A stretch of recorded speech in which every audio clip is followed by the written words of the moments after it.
I think sometimes you have to let go of your preconceived ideas that the city's the best place to live. Can I stay? Can I stay? Can I Can I stay? stay? Can I stay? Hi, I'm Cheryl Fort, the Mayor of Hornepayne, and I live at the geographical center of the province. You can have the comforts within a home, but those comforts of seeing somebody down at the coffee shop or that fall fair, all of those things they're just different, and especially the further you have to go. When we think of Hornepayne to Barrie, that's over 10 hours away. I'm Lindsay Blair from Rural Impact Canada. And I'm Candice Larson from One Bowl Housing Corporation. This is Can I Stay? Rural, remote, and ready to build. We'd like to start by acknowledging that we're recording this podcast from the unceded and unsurrendered territory of the Algonquin and Anishinaabe people who have inhabited and cared for these lands since time immemorial.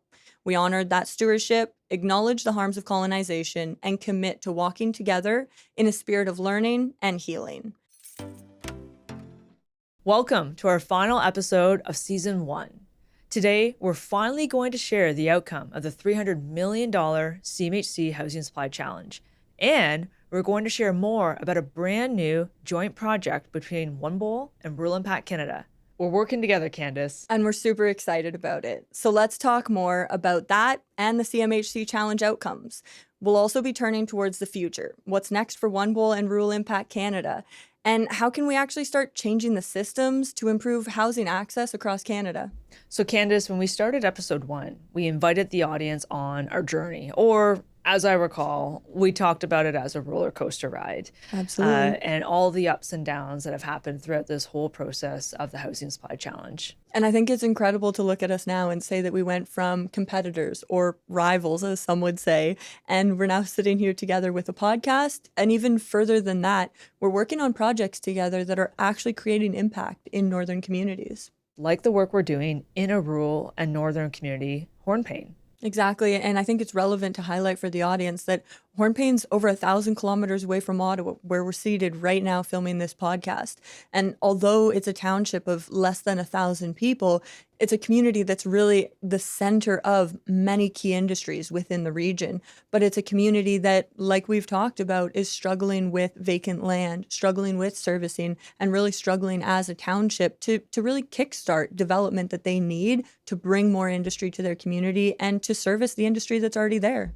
And the topic that we're discussing with our next guest is about this project we're doing together. Absolutely, Lindsay. And so joining us now is the Mayor of Hornepayne, Ontario, Mayor Cheryl Fort. Welcome. Oh, I am excited to be here. Looking forward to the conversation. I know for Lindsay and I, Hornepayne is a community that we know very well. And for myself, I was there just recently. But for the audience, when we talk about a northern community like Hornepayne, could you dive a little bit into where Hornepayne is and what's within the community? Oh, definitely. Yes, I love talking about Hornepayne. So we are the geographic center of the province. So it puts in perspective how big Ontario is. We're about, 11 and a half, 12 hours to the Manitoba border, to Toronto, and to Ottawa. And through our community, we have the Canadian National Railway main line, and we have Hornepayne Lumber, Hornepayne Power, and we also have 3 elementary schools, a high school, a hospital, and it's a well-equipped community.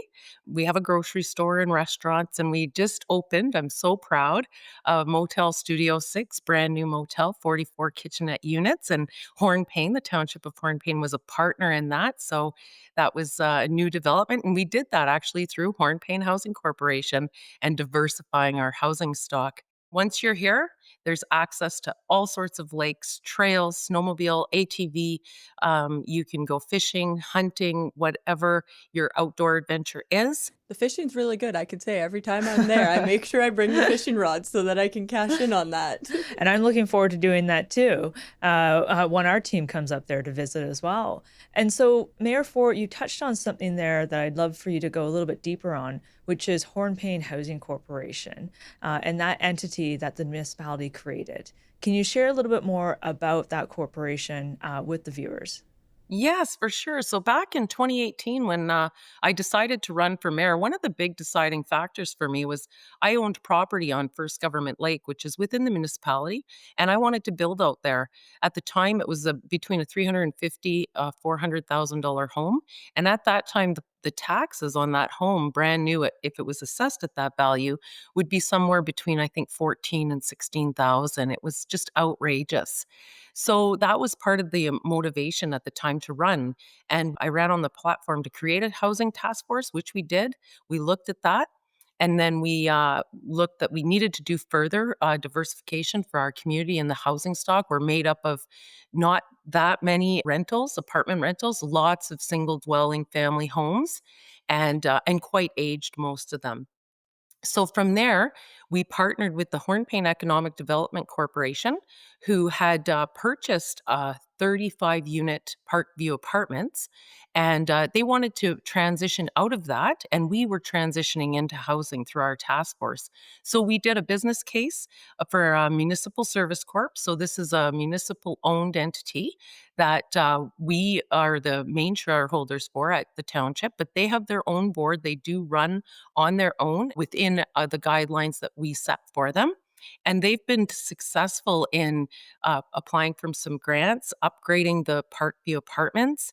So, one common conversation that we've been having with some of the guests on the show, and just in general between both One Bowl and Rural Impact Canada, is the need to build more diverse housing options and more stock within communities that are rural, northern, remote, and Indigenous, because people do want to stay. Yes. They just need the options available to them. And not everyone's going to be a homeowner.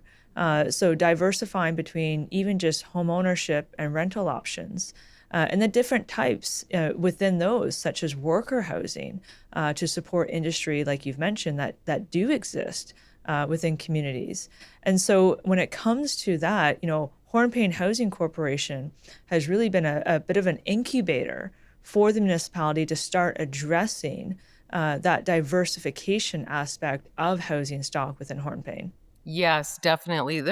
So when you think about it, if you want to age in place, we can start with that with senior housing. And we've seen that in our community that, they've raised families, they've lived here, they have grandchildren in the community or in the area, and they want to stay. And yet we don't have senior housing. So that's one area that Hornepayne Housing is looking at. We'd like to develop into there. So you have to look at the different people and how are you supporting them in your community. And of course, you mentioned workers. That was identified in our needs and housing demand study, that people were coming into the community for jobs. They had high-paying, good jobs, and they had no place to stay. We had identified that people were sleeping in their cars while they were waiting to find something or rooming with somebody. And that's challenging. And we're glad to say that the hotel fits a little bit of that. Now you can actually come to the community and explore a little bit and see what's here. But yeah, Lindsay, you're completely right. There's all sorts of different challenges, and it all depends on the needs. And when we think about in the bigger centers, all of that is available. And how do we make that available in our communities? And if you were to look at kind of what some of the biggest barriers are that are present within, let's say, Hornepayne directly, to just get that housing into community, can you hit briefly on what some of those challenges are? Yes. So with the municipal service corp, one of the challenges is the capital. Because we're linked to the township, we don't want to be utilizing tax dollars to build housing. That's unfair to the current residents. That should be for services and for upgrading our infrastructure. So that is one hindrance, is that you need the capital. I am a true believer. Candace, I've said this, that if you build a house, people are going to look at it. They're going to be like, "Wow, you can build a new house here. We want one," and Absolutely. they'll put it. But you need that first step, basically the trailblazer that's going to come in and show how it's done. And we'd love to do that at the Hornepayne Housing Corporation. So that's one obstacle. Another obstacle is trades. We need to build up the trades in our community. In Hornepayne right now, we do have an electrician that works out at the Hornepayne Power and Hornepayne Lumber, but they're strapped for time. So we have to figure out, how do we get the skilled labor into our community? And I have to give a shout out to One Bowl on that. When they're building houses, they're training people. They're showing people how to get it done and building that confidence that we can do it. We can do it together. And then that attracts more people. And if you're building houses, plumbers, electricians, carpenters, all of that will come and see. They will also become homeowners too in the community. Exactly, exactly, that's right, and so it's a cycle, and it's like, where do we start in the cycle? And that's one of the challenges too, because people are, "Well, are the workers coming first, or are the houses coming first?" Or, at and I'm just like, "Let's start. Yeah. Let's build. Let's build a house, and let's get that started," and I think it'll just be a domino effect. And the other part, I just have to give a shout out to all the small municipalities in Northern Ontario. We have room to grow. In Hornepayne, we can accommodate about another 1,800 people. We have open serviceable lots that are ready to build on. So why tear up, put a new infrastructure in places that are already overwhelmed when we have places in the province that we can already utilize and make those communities better? Yeah.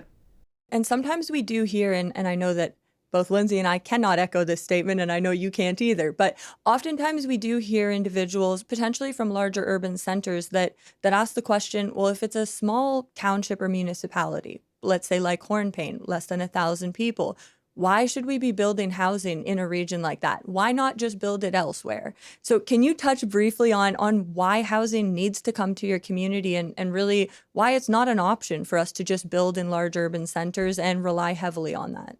Oh, I can definitely answer that.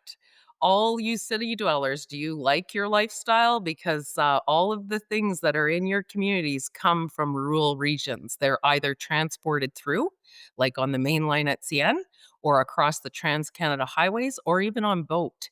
So we have connections right around the world that come into our east and west coasts, and those are put on trains and put right across. And you need people in these communities to service those industries.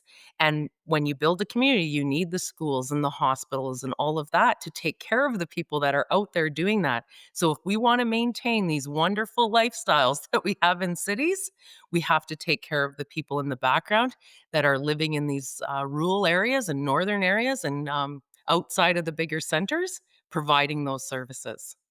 And the proportional aspect of it, when we go and build a 30-unit low-rise apartment building, for example, in a community maybe like Hornepayne, to achieve that level of impact in an urban or larger community, you would have to build 3,000. And so the way that we've often looked at it and how rural impact looks at it is, yes, you do need to invest in urban and large municipalities, Yes, but yes. proportionally, you also need to be investing in rural, small, remote, and indigenous communities at the same level. And it's the constant thing that I hear in the work that we do is, these communities feel overlooked and forgotten, especially when it comes to funding programs. And one of the things that we've been advocating for is dedicated funding for small, rural, remote, and indigenous communities. It's unfair to assess a project in a small community versus an urban community as to how close it is to public transit. The transit doesn't exist.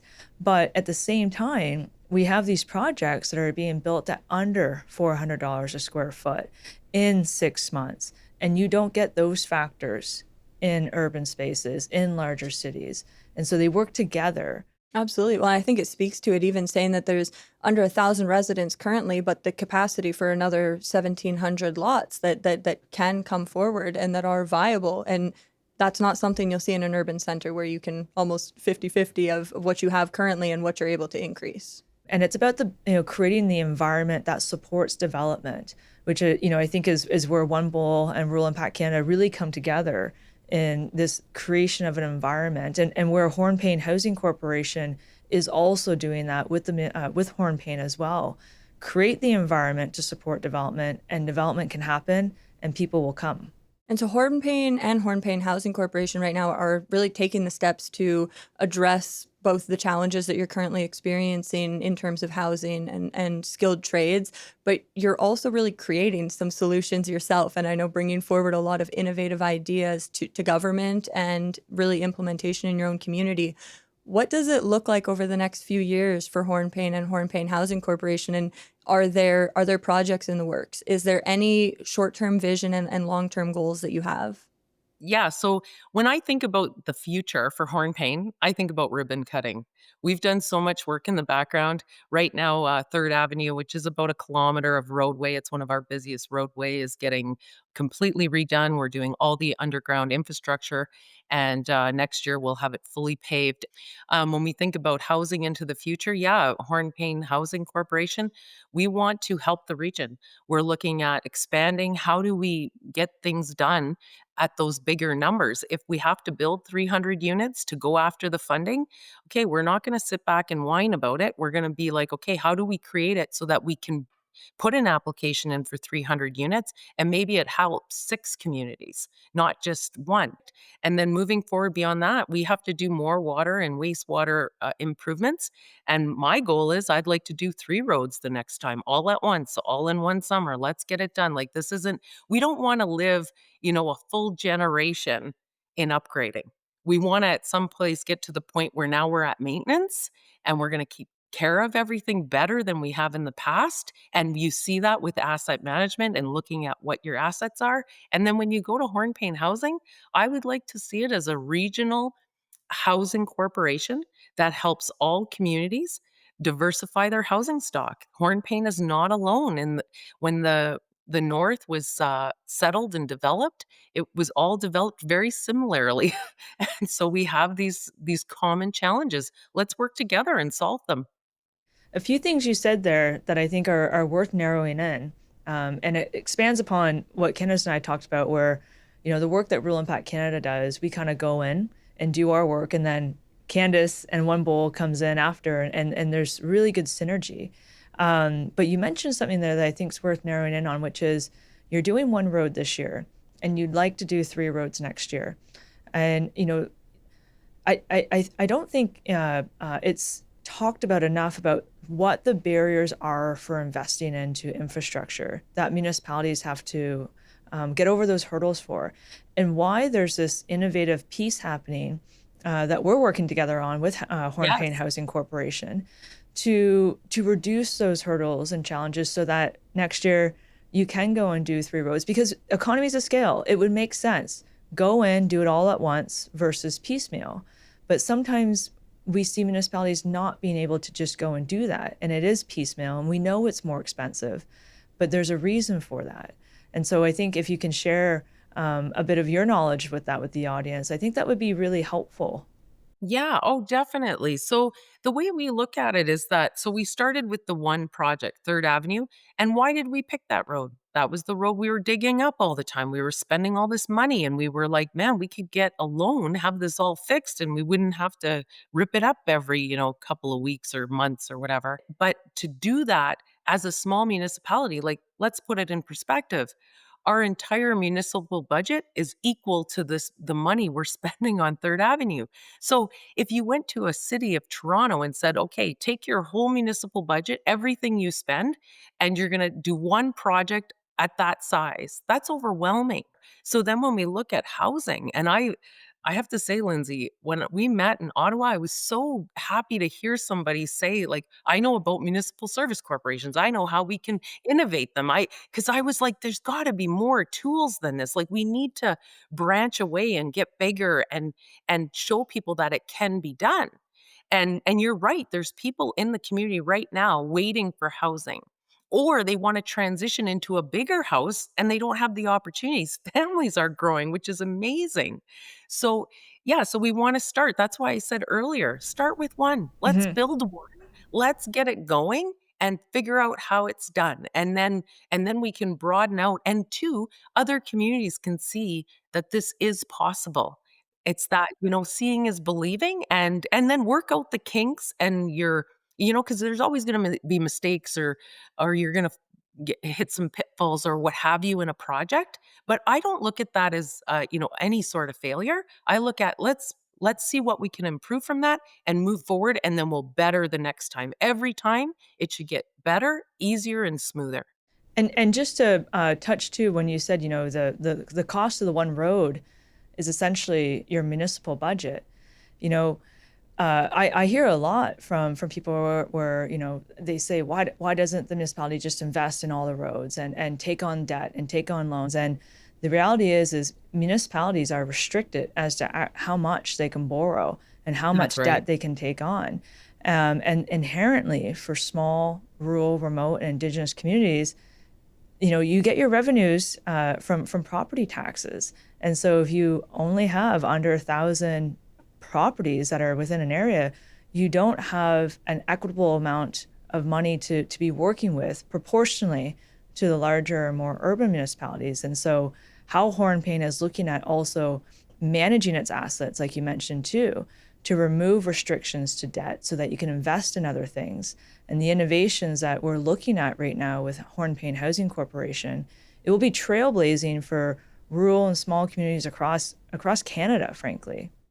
Yes, I agree that you have to, and it's that collaboration piece and understanding that the economies of scale and moving that all out. So, yeah, and I can use our arena as an example. So, when you're in a small municipality and the taxpayers are paying for all the services, a lot of small municipalities have arenas and they're shut down all summer. So, we looked at ours and we were like, this facility needs to become 365 days a year. Mm. We need to utilize it, so we put our ball field up there. We're putting we're gonna it basically be a community hub. But then when now our community is going to use it more, and we can do bigger and brighter things up there because now we have the space of the arena ice surface and the ball field, so we could host a big maybe housing symposium like we did our first one.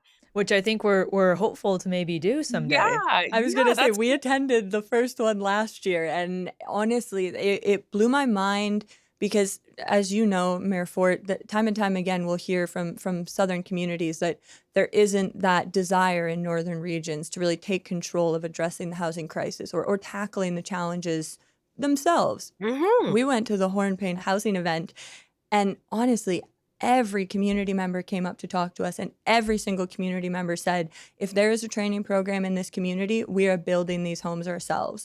And everyone banded together, and that was a unanimous consensus. And still to this day, if I walk into Hornepayne, it's like I have a One Bowl sticker on my head because everyone knows, and they'll walk up and go, when's the training program? When are we going to build? When are we doing all of this? The desire's there, the capacity's Yes. there, and it's a shift of, yes, everybody in the community may not be an electrician or a plumber or maybe all of these red seal trades, but capacity exists. And it's that Yes. investment in training, that investment in building out the community, and really Hornepayne's desire to innovate everything that they touch that really kind of provides that opportunity for the communities. Yeah, and basically what we were trying to show was that you can build a home in Hornepayne. These services are here, these people are here to help you, and we want to see new housing go up. So it was we still have comments about it, and I think our next one will be housing and trades. We've been already talking about it, and now we have more accommodations for people to stay and more places to host. So it's good. It's one step at a time. Sometimes you're inundated with so many challenges, it can feel overwhelming. But if you just take one and be, okay, can we just fix this one problem? And right now we're looking at in Hornepayne with housing, we have a property that we could possibly flip. And, that would be pretty innovative for a housing corp to renovate a property and put it up for sale and get somebody living in that home and it all be brand new for them. I love that Hornepayne and your team directly and the Hornepayne Housing Corporation team are always willing to push that envelope because we see that time and time again that if a northern community can push the envelope, that's where you bring the best success back to your community. Yeah, and I want to touch on that. You had mentioned that the borrowing capacity for municipalities, that is, it can limit a municipality, and this is why working with rural impact is so important for the Hornepayne Housing Corporation is to look at those innovations. How can we morph Hornepayne Housing Corporation into a regional housing developer or housing support system, and help our region. So Mhm. that to me is amazing that there's dollars out there that we can try and be successful in gaining so that we can do some studying because like Lindsay had said, this could be just mapped out across Canada that would help all northern communities, rural communities, indigenous communities to unlock housing for themselves.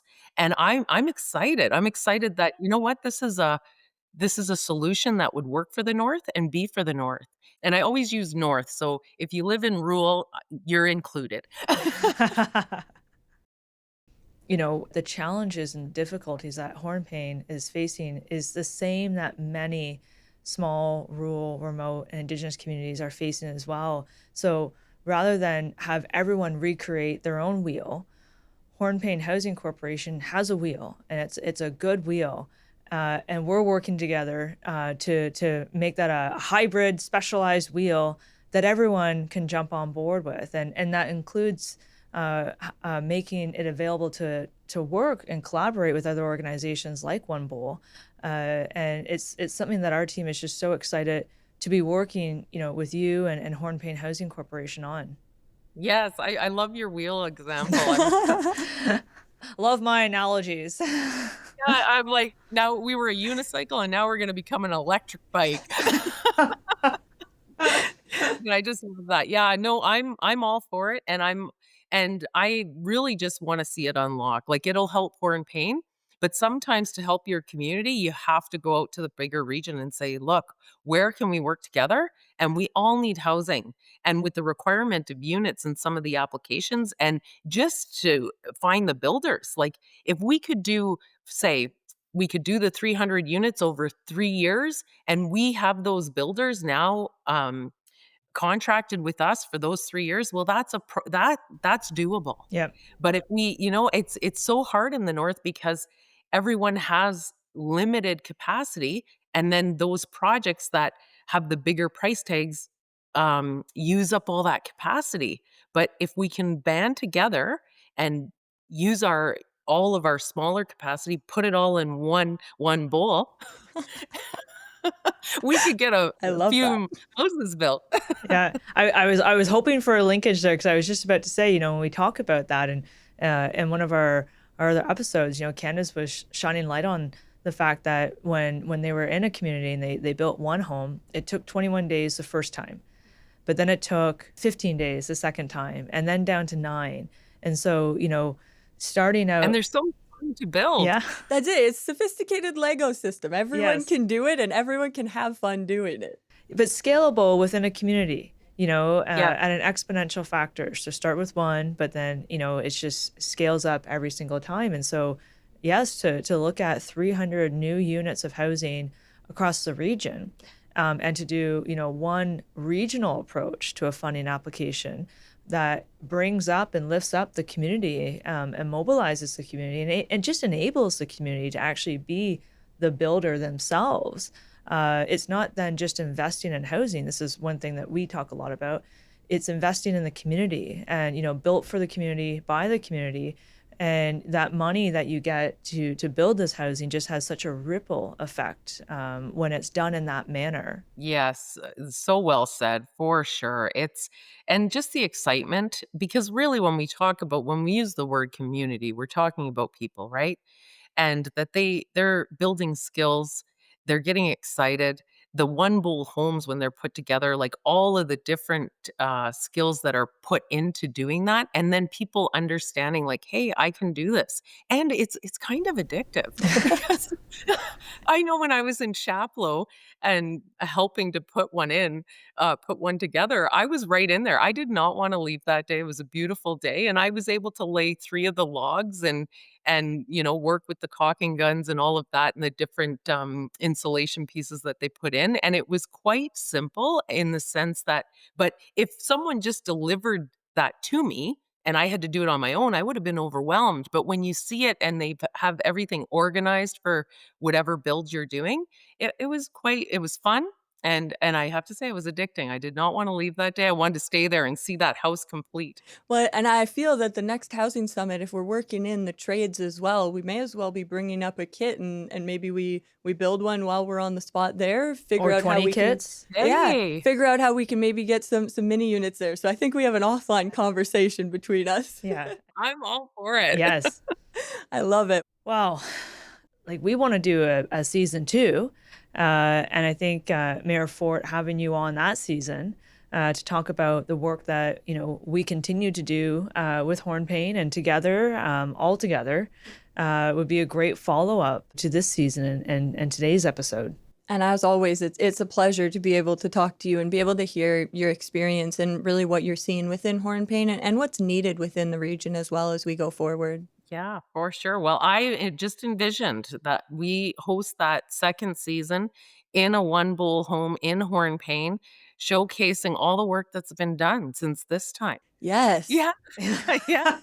I see that this has to happen, and I see that it will. I mean, with how Hornepayne spearheads all of the innovation, I have no doubt in my mind that there's great things to come. Oh, I'm glad to hear it. Thanks so much for joining us today, Mayor Fort. Well, thank you, Lindsay and Candace, for having me. And you're welcome anytime at the Geographic Centre of Ontario. Thank you so much. You know, Candace, one thing that really stood out to me when we were speaking with Mayor Cheryl Fort was her excitement and the fact that she sees ribbon cutting in the near future. It's a level of optimism we don't always see in northern communities, and it's one that's very welcomed, honestly. And that what we're creating at the start in Hornepayne, but that it's going to be bigger. Absolutely. And it ties back to the CMHC challenge. The way we're going to impact housing and the way we'll actually attack that housing crisis is by coming at it with a collaborative approach, bigger than us, looking at the other communities around us. And Mayor Cheryl Fort said it in a perfect way that everyone's looking for somebody to take that first step. And Hornepayne has historically been the one to take many of those first steps with their road project, with their arena project, with bringing in the apartments. They've taken that first step, and they're willing and able here to take that first step as well and say other municipalities and townships can jump on board with this and can likewise implement these solutions that they're seeing as effective in their region. And the trust, you know, That's it. she trusts our team at Real Impact to create the framework that we create when it comes to MSCs and to create the guide for the steps. And then she also trusts One Bowl to take those steps with Hornepayne Housing Corporation and with their community. And I think back to, you know, us being in this challenge, the housing supply challenge. And if that didn't exist, you know, would we be at the stage that we're at in our discussions with Mayor Fort and with Hornepayne? So with that in mind, let's dive one last time into our journeys through this competition and what this money could really mean for the missions that we're on. So, Candace, in the last episode, we let the audience know all about the stress, the struggle, and the turbulence we went through as two new organizations navigating, completing our Stage 3 application while also delivering on housing. But we both did get our applications in. We did. It took a lot of time, a lot of effort, and as we talked about, a lot of time on Christmas holidays to really make that come to fruition. But we were able to submit. There was a waiting period that had us all biting our nails and really waiting to see what would come out of that. Did you check your emails every day like I was, and all of your phone and I just kept every day going, is there anything from them? There has to be something. You couldn't not. And I tried to take a week off with my partner after submitting.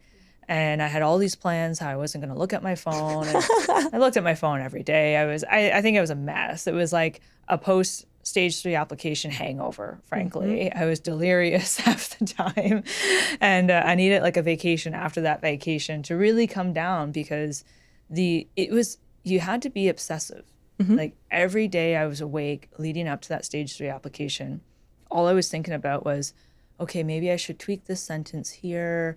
And maybe this keyword here, and you know, we're gonna throw in this modular word here. Like you're just trying to hit all the things that you know are important, but also still staying true to what you were doing. You know, we really wanted to be honest with our application, and you know, we were honest with it in our numbers and what we were doing. We felt throughout the whole challenge, and I do think that was one thing that I was, you know, aware of the fact of still being a young organization that had only been created in 2024, that it might impact us in the Stage 3 because we could only show so much and we weren't willing to bolster the numbers beyond what we knew we could draw a direct line to. And we echoed that through the whole competition as well. And I think we actually had some feedback come back to us that we were a little too conservative with our numbers. But at the end of the day, we wanted to do the same. If I can't draw a straight line to what's going to happen or what has already happened, we're not talking about it because that's not what this was hypotheticals. It was really Stage 1 allowed us to show the idea, but it still had to be proven at that point. And then it got more to the tangible impacts and the actual outcomes. And so by the time we got to the last stage of the competition, it really for us was staying as true to our tangible numbers as humanly possible and making sure that we were showing that there's a direct line for all of this. And I think it helped both of our applications, if I'm very honest. Yeah. The fact that it was brutally honest, it was really what we can prove. There was no fluff, no extra. This is proven, this is what's happened, and these are the outcomes. Yeah. And anything that we were predicting. And almost boring. Like I think about my application now, and nothing was bolstered or had fluff. I think it might have just even been boring. Yep. We didn't have time to make our pages look really fancy. I think at one point I threw our logo on the top of one page to be like, oh, we should throw our logo up there because we now have one. We were throwing QR codes everywhere. We didn't have a logo when we started the challenge. So I was like, ooh, logo goes here. We were proud of what we submitted. And I'll say even post-submission, what we submitted, we're still tangibly touching. Absolutely. Not everything pans out. It's not everything panned out that we were working on at the time in that application, but a large amount of it. And so, let's talk about the outcome of these applications. Why don't you share with the audience how one bowl did? Yeah, so I think it's a perfect time. The audience has been along for our ride through our applications, through the successes that we've seen. And really, in the last stage, One Bowl was successful in being awarded as a game changer. And it allowed us to continue advancing forward. Would you like to share your news about your organization as well? Yeah, I remember, I got a call from CMHC and, life just paused. We weren't a game changer, but we were given an honorable mention. And I'm still really proud about that. I really thank CMHC for even that recognition. Absolutely. It still has provided a valuable impact to our organization going throughout the balance of 2025 so far. But I was, equally excited when I did find out that you were a game changer. I wasn't shocked at all. And as a rural and small-based organization, I was rooting for you throughout that whole application process, as I know you were also rooting for us too. Absolutely. I think when I look back at being awarded in that last round, what a poor time for me to miss a phone call. I originally missed the phone call that was supposed to tell us that we were awarded as a game changer in stage 3. And I missed the phone call. It was a number that I didn't recognize, missed the phone call. And then I get a vague text that says, Candace, you might want to call me back. And I went, I don't know who this is, but any Ottawa phone number at this point in time, I think is something good. And I just remember sitting down and going, okay, I have to make this phone call. And you're in that place where you're not knowing what the outcome's going to be. We've invested literally our lives to do this. We put our lives on pause. Yeah, a whole year, literally a whole year. Put everything into it that we could. I think every ounce of me went into that application. And I just remember calling them back, not knowing who would be on the other line and just going, hello? And then just hear, Candace, you might want to sit down. And the tears came and I'm like, you can't hide that. Yeah. You can't, everything that we invested to get up to that point in terms of our own livelihood. Yeah. When you hear that you've advanced and when you hear that you've now taken in these funds and that your organization doesn't have to worry going forward, there is that stability, that in itself is game changing. Yeah. I remember really distinctly telling someone that I was going to do this submission. And in a way, I was kind of laughed at. Like, you know, why waste your time? You know, it's a good exercise. You'll get a lot from the exercise, but you know, you're not going to be successful. Yeah. And I don't know if it's the rural small townness in me, but that fueled my fire. Absolutely. It's good to hear that you were chuckled at as well when you went to do this, because I had never written a government grant application in my life. I'd never gone through these steps. I'd really never seen what this process entailed, but I knew that there was an opportunity. And I was going to do whatever I could to get us to that point and really push it over the line. But we had the same reaction from individuals where it was, okay, have fun, good try, and you'll try your best and we'll see what comes of that. But better luck next time. Yeah. And it really lit a fire in me as well of the proving it wrong, proving that the solution is an impactful one like yours is. And there just needed to be the right group behind it, believing in it to help pull that forward. A group that was willing to support system level change. That's it. And that was actually looking for it in a time where seriously looking for it. Like not just saying it. Yep. Seriously looking for it and willing to spend the time to help support the groups that went through it. do have to say, who we worked with at CMHC, I can't say enough about them. neither. And it was a very positive experience. Who we were working with at CMHC, who we were working with in the scaling hubs, they got it. And if they didn't get it, they took the time to sit down and say, explain it. They took the time to And pulled read apart the loopholes, right? That's I it. mean, if they couldn't understand it, that was our problem to fix. And that was highlighted right away. Fix it, make it simple. Simplify your very complex solution, which is a very hard thing to do. But simplify it because you must. You do have to simplify in order for adoption and traction to take place. And they definitely gave us the launching pad for that. And I think to end us off here on this topic, I really do not believe Rural Impact Canada would be in existence and be where it is, and to have had the impact it's already had and the impact that it's continuing to have without the challenge. And I'm really excited for what we have in the future already lined up, and the work that we have lined up to do with one another. Absolutely. I think it was similar for us. If we saw that it was a great success in the competition, it was an insane year of just running at full speed. But now we look forward and we see what's to come and what the funding and what the challenge has allowed us to do. It brought growth to us that we never would have seen otherwise. And that definitely wouldn't have come as quickly as it did. It was, like I said earlier, things that should have taken a year took a month. And it didn't mean that it happened perfectly. But at the end of the day, it was accomplished and it gave us the time to learn and modify as we needed to. Well, we're almost at the end of the episode and the end of the season too. And not to get too cheesy, but Lindsay and I really see this as just the beginning. Candace, our organizations are just starting to hit their stride. And with this fresh infusion of funding, we can start doing more and helping more people stay where they choose. Can I stay? Can I stay? Can I stay? Can I stay? Can I stay? We're seeing the young people that even in our little town leave, go to school in Toronto or Ottawa or whatever. But as they mature a little bit, a lot of them come back because it is their community. Seeing one of our babies sit on a porch, maybe in a rocking chair, maybe watching their own babies grow up in a really good way. That's our future. That's what makes me get up every day. That's what makes me fight. We build communities that we're proud of, that people are also proud to live in. Where we need to pivot is, where do we do this for the newcomers? So if you do the self-supply approach, then you're creating the jobs to do that, and you're creating the benefit back to community. There's a better way. You just got to have the right people wanting it to make it happen. What would it do to your people and your nation if you said you're in control?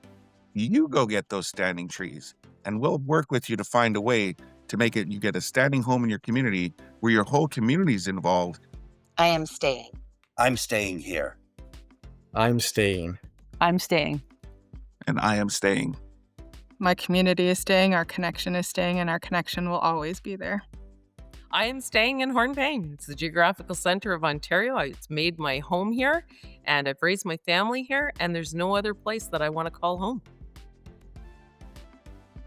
Well, Lindsay, that's a wrap on season 1 of Can I Stay? Rural, Remote, and Ready to Build. So Candace, what's next? Where do you think we'll be in the next year or the next decade? And what do you think we'll talk about in season 2? Well, Lindsay, I think we saw a really common theme with all of our guests on the podcast and with all of our conversations. There's more work to be done, and there always will be more work to be done. And I think really it's and we're doing the work too at that's the same it. time. And I think that's the evolution. Season 2 of Can I Stay will be diving deeper into it. And at that point, we're hoping that the challenges communities are facing will be different and will be lesser than they are now. But we don't know if that'll be the reality across Canada. So I really see that season 2 will be a chance to dive deeper, to explore more lived experience in more diverse regions. And really what's next for our organizations and yours is, I think, more collaboration together. And I think season 2 can explore the projects that we take on together and the impact that we make within communities. Yeah, I'm really excited to come back in season 2 and demonstrate what's being built, the tangible impact that's being had, the actual construction that's taking place, with the guests that we talked to who are working with Rural Impact. You know, we've done a lot of the pre-development work. We've got the building permits, but we're just getting into construction. and showing, the outcome of that construction, people living in the units, moving on to the next projects, and how those next projects are easier because of the groundwork that we've laid. So I'm really looking forward to showing that to the audience. And I think I'd really like to say that I'll hope season 2 will bring more announcements of more millions that are injected not only into our own organizations, but into other northern, rural, remote, and Indigenous organizations that are creating system level impact across Canada. Yeah, and I want to, end with something there too. In addition to the fact that we run these organizations, we do a lot of policy advocacy. And we're speaking to those who are making the decisions around how funding programs are structured, where funding is being given. And that is this work that's happening in parallel on the day-to-day that we're both championing for our communities. And seeing how that work is starting to play out as well.